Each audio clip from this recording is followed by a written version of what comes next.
Hej og velkommen igen til Dressing on Salad, min lille kanal, hvor jeg bare lige snakker lidt løst og fast om alt og intet. I dag tænkte jeg, at jeg lige vil snakke lidt om min investeringsportefølje, jeg har her på Nordnet.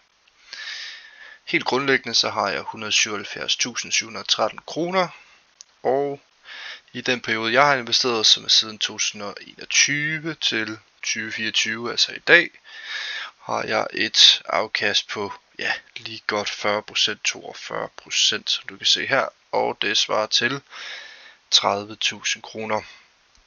Jeg har ikke altid haft så mange penge på min konto. Det er ikke en engangsoverførsel. Det er noget, jeg har overført over længere tid. Blandt andet benyttet mig af deres månedsopsparing. Og så har jeg også lavet nogle enkelte større køb. På et tidspunkt så oprettede jeg en pensionskonto her, hvor jeg tænkte, det skal jeg i gang med. Men da jeg så havde en opsparing igennem mit arbejde, så endte jeg egentlig med at stoppe med at putte penge herind. Men det depot der faktisk klarer sig godt, trods at der ikke er så mange penge på den. Så har jeg en aktiesparekonto, det er noget jeg lige starter med at fylde op. Og så har jeg en primær konto,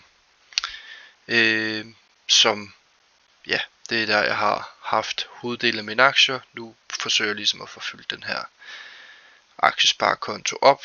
Der er lige pt. 111.000 på den primære og 52.000 på aktiesparekontoen og godt og vel 14.000 på pensionskontoen hernede. I mit depot der har jeg lidt forskelligt. Vi kan jo lige starte med at kigge på min primære dressing-konto. Her har jeg Lyxor, Nasdaq 100, Xtrackers, MSCI World Information Technology, Spindex DJSI World og Spindex USA Growth og Spindex OMXC 25, Spindex Emerging Markets. De er lidt forskellige alle dem her. Nogle har klaret sig bedre end andre.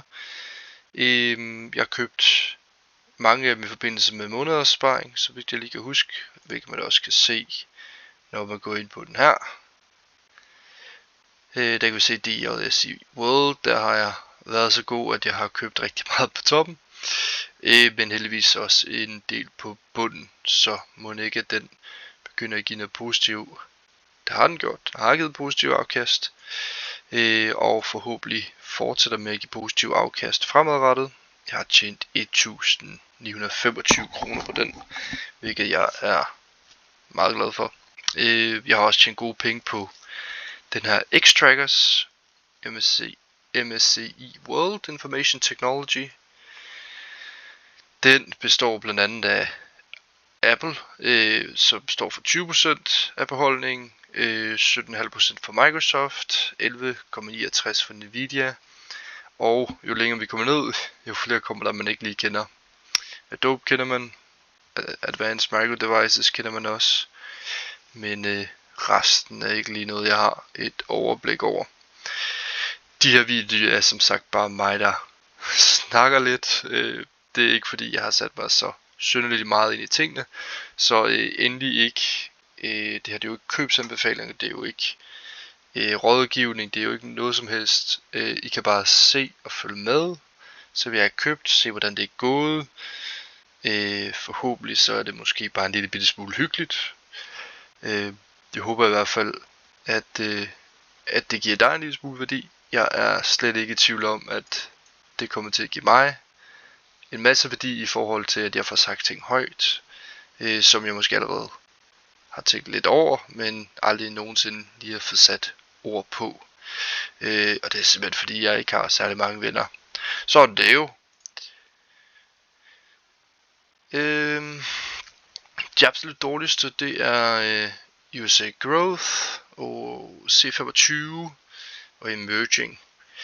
Jeg troede egentlig at de her ville have klaret sig bedre, men det er også nogle jeg har købt lidt over tid, hvor jeg blandt andet på denne her Emerging her har tænkt, yes, Den skulle jeg have en periode, men så tænkte jeg egentlig, at jeg ikke kunne se så meget værdi i den på sigt. Jeg havde ikke rigtig nogen begrundelse for det, udover at jeg kunne se, hvordan den var steget over tid. Jeg vidste, at emerging markets, det er jo, som jeg har forstået, så er det jo ikke bare USA for eksempel. Der kan det være, der er noget Asien, det kan være, der er noget Sydeuropa, det kan være, der er noget Sydamerika. En god blanding af det hele, og hvis man satser på, at, hvad kan man sige, at alt ligesom, det kan faktisk godt være nu, jeg lige tænker over den. Jeg burde nok lige læse det her sammendrag her, eller nede i faktaarket, men jeg tror jo faktisk, at emerging markets, det er nogle markeder, som har potentiale til at blive til noget i fremtiden. Tencent, den kender jeg jo blandt andet, og Samsung selvfølgelig kender man også den. Ja, så tror jeg faktisk, jeg går med mit originale bud, at det simpelthen er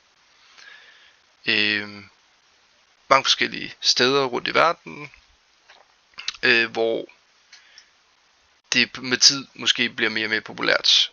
Man kan jo i hvert fald sige, at Samsung, det er jo meget populært allerede i forvejen. Tencent er også en af de største virksomheder i Kina, så vidt jeg ved. En spilvirksomhed, hvis jeg husker rigtigt. Jeg har faktisk ejet den. Det gik ikke særlig godt, så derfor solgte jeg den. I hvert fald så håber jeg, at den her den måske kommer til at give noget gevinst på sigt. Jeg har i hvert fald ikke tænkt mig at sælge ud af den lige som det er nu. C25 har egentlig bare altid tænkt, det var en god en at have noget i. Min månedsopsparing er forresten på pause lige nu. Jeg har ikke lige mere kapital at gøre med, så jeg afventer lidt på det. Som man kan se her, så har jeg også været godt i gang med den. Stoppet her omkring 2023 med at putte penge ind i den, fordi jeg fandt nogle andre mere spændende investeringer. Jeg har også nogle investeringer hen i Saxo Bank, som jeg sidder og leger med en gang imellem. Men jeg er slet ikke i tvivl om, at den her nok skal gå op på sigt. Vi kan i hvert fald se, at den havde et low her i 23, og siden der egentlig steget. Så det er jo et godt tegn. Jeg håber, den fortsætter. Og det er jo så det danske aktieindeks. De C25 er de 25 største danske virksomheder i Danmark. Så hvis du kender Novo Nordisk, så er de selvfølgelig også her. Ja, det var Emerging. USA Growth fik jeg aldrig helt sat mig godt nok ind i. Det beholder jo, den har jo de store virksomheder igen, Apple, Microsoft, Amazon. Hvordan den her er anderledes fra sådan noget som S&P 500, det ved jeg ikke helt. Jeg ved bare, at den ikke giver lige så godt afkast i forhold til nogle af de andre, jeg har. Så derfor så er jeg egentlig også stoppet med at putte penge i den. Selvom jeg nok skulle være fortsat, fordi at hvis jeg nu havde købt hernede, så kunne den jo begynde at blive spændende nu, hvor den er på vej op. I hvert fald så er det ikke noget, jeg har fortsat med. Dem, jeg til gengæld har fortsat med, er blandt andet den her, der ligger hen i min aktiesparekonto.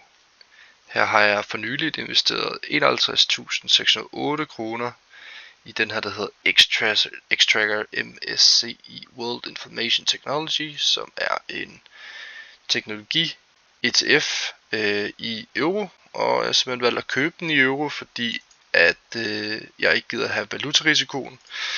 Fordi at hvis man nu kigger på dollarskursen i forhold til den danske krone,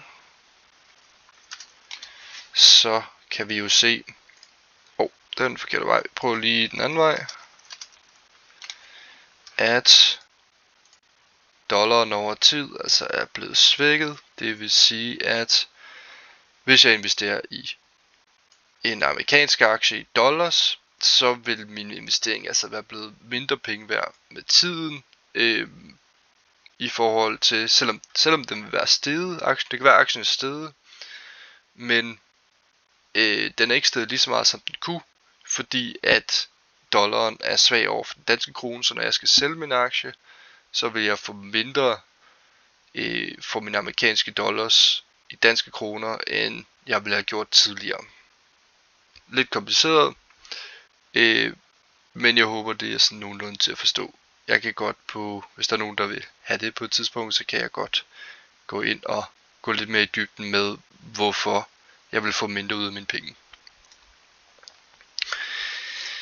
Men i hvert fald, så har det været en god investering. Nu sagde jeg jo, at jeg først var startet med den nu her, og det er rigtigt nok, det har jeg i forhold til aktiesparekontoen. Men jeg har faktisk allerede sat nogle penge i dem tidligere, og jeg håber jo egentlig bare på, at den fortsætter opad med tiden. Den har en rigtig god udvikling over de sidste mange år. 400% siden 2016. Mega godt. Jeg har også en, jeg kigger på lige nu. Det er... Skal vi se, om jeg kan finde de her kurslister her. Mine lister. Der kigger jeg blandt andet på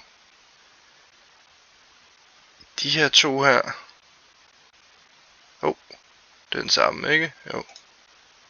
Ja. Den her. Det var den, jeg tænkte på. Den var lidt spændende. Igen, egentlig bare teknologisektoren. Information technology.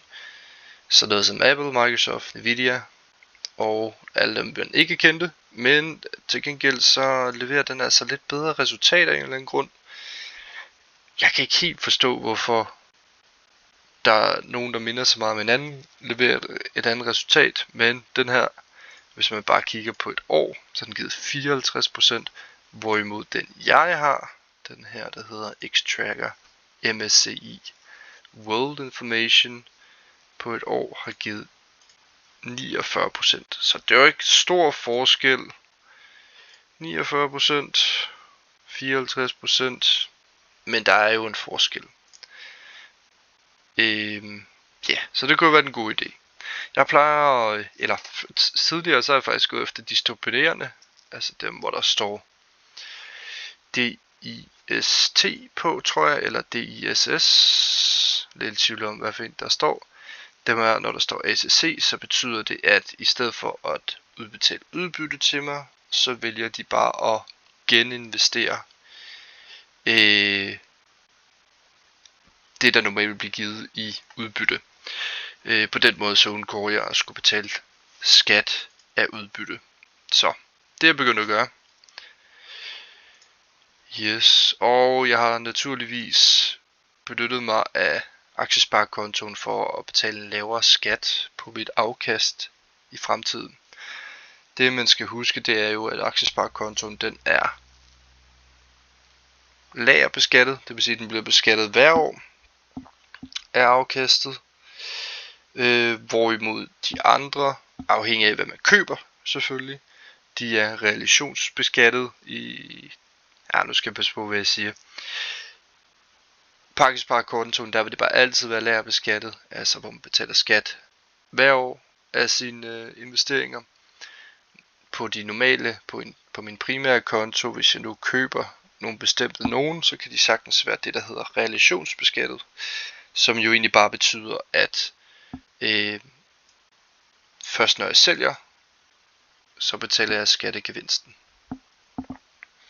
Ja, så det sidste jeg havde, det var mit pensionsdepot her, pensiondressing.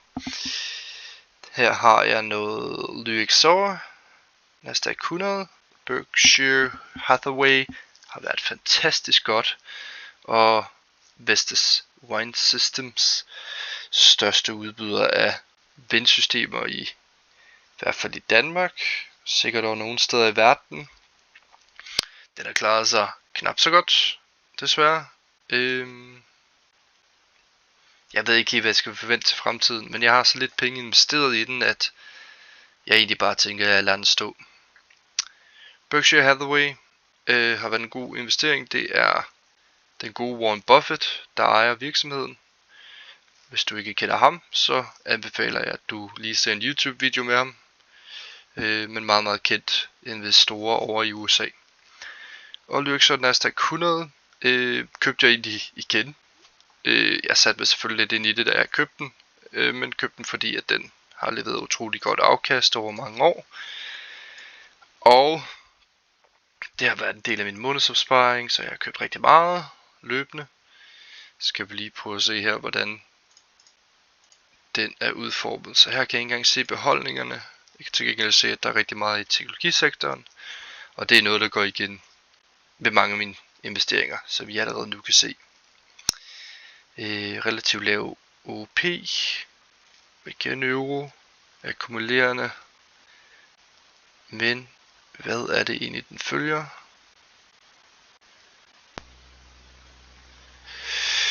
Nasdaq 100 National Net Total Return Index. 100 største US og internationale non-financial company. Okay, det bliver lidt kompliceret, kan jeg se. Det er selvfølgelig noget, man sagtens lige kunne gå ind og lave en Google-søgning på. Men det vigtigste er jo egentlig bare, at det har været en god investering. Jeg håber, og jeg regner også med, at den kommer til at stige i fremtiden. Og skabe mig endnu mere værdi til mig. Ja. Yes. Ja, jeg tror egentlig bare, det var det for i dag. I må have en fortsat rigtig dejlig dag, og så ses vi jo måske igen på et tidspunkt. Hej hej.